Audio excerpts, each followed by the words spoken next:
right now I'm on a little family vacation down in Bradenton that's just south of Tampa.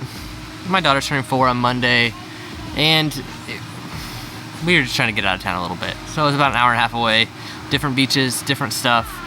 There's this big climbing area, this Robinson like state preserve kind of thing. And so we came down and did that. We're gonna go to the beach tonight and go to the beach in the morning and then head home.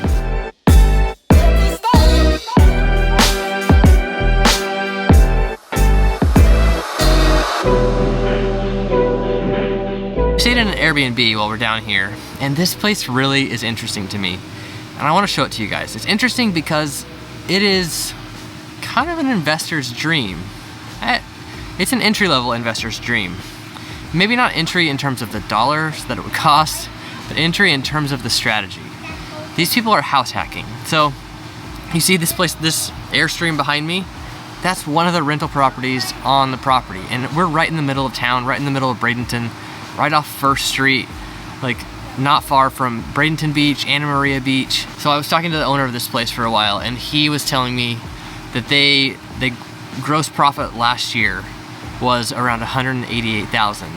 They can really make about $30,000 a month in gross profit from the 3 rental properties that are on their property. So the property we're staying in is like a loft apartment over their garage that the previous owners added on. All right, so here is the place we stayed. So you come up these stairs and you come through a door. This is like looking out at the pool. Then it's just kind of a normal like kitchen.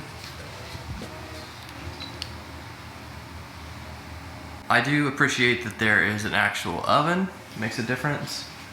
This couch pulls out.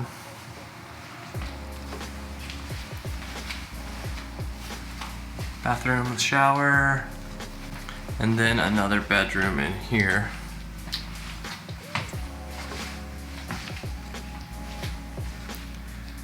You know, not the most interesting Airbnb, but not the least interesting either. Then there's this Airstream here, and then there's a tiny house over here that the people that lived here now used to live in. So they used to live in this tiny house full time and had a YouTube channel about it, and they just parked it on their property and rent it out short term now. The potential of a property like this is really interesting, and actually these people are wanting to sell this one. So they want to sell it for about 1.2 million, and you can run your own numbers on like what that looks like as an investment and as a home, because they live here full time as well. It is an interesting setup. These kind of properties are pretty hard to find in the Tampa area because each of the little towns that make up Tampa have different rules about short-term rentals, and they can be found, and it is a great strategy if you're just getting into investing. And so the way that this kind of strategy works is obviously you get a mortgage on the place and you use all this revenue to offset your mortgage. It was one of the few Airbnbs where we could just book one night. So a lot of them required a 7-night minimum or a 3-night minimum, and this one was only 1 night. And they've got a pool here in the middle for everyone to use. They've got stuff for kids, there's a zip line and a trampoline and swings and all those kind of things. So overall, this place is pretty nondescript house. So I want to show you kind of what our experience was when we came up. So they just had to park in front of this garage here and come around the side. So we came around the side here, made our way back. All right, when you come in here, there's a hot tub, pool equipment, and then you're back into this little short-term rental tiny house oasis. And the residents live there. So you've got all kinds of stuff here. And then our place is up these stairs here.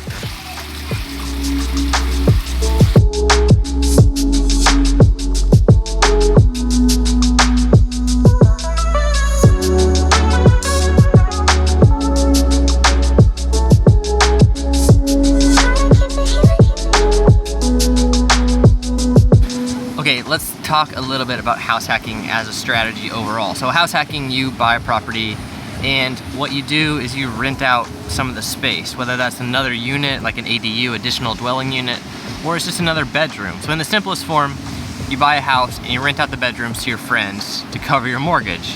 So you can take your money that you would be paying as a mortgage and do something else with it. And you can see how you could go up levels and levels on this and expand on it. And this version of it with short-term rentals that are not actual property, but they are on wheels. It's really interesting.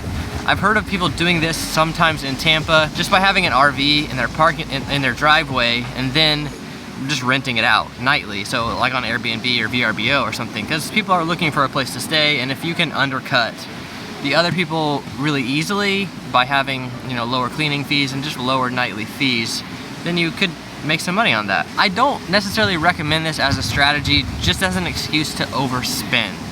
So I see people do that sometimes where they, you know, they're thinking this property is going to appreciate so much, so they get in a little too far and then they're like, oh, I can always rent out some rooms.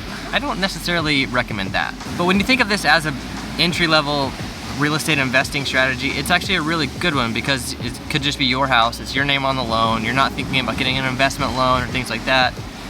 Then you can offset your expenses by renting out some of the space. So we're down here in like Bradenton Beach, and I asked my wife, like, does it feel older down here? Like, do people seem like they are older in general? And she said, not really, but the RPMs are slower. So it's a lot more of a beachy kind of community.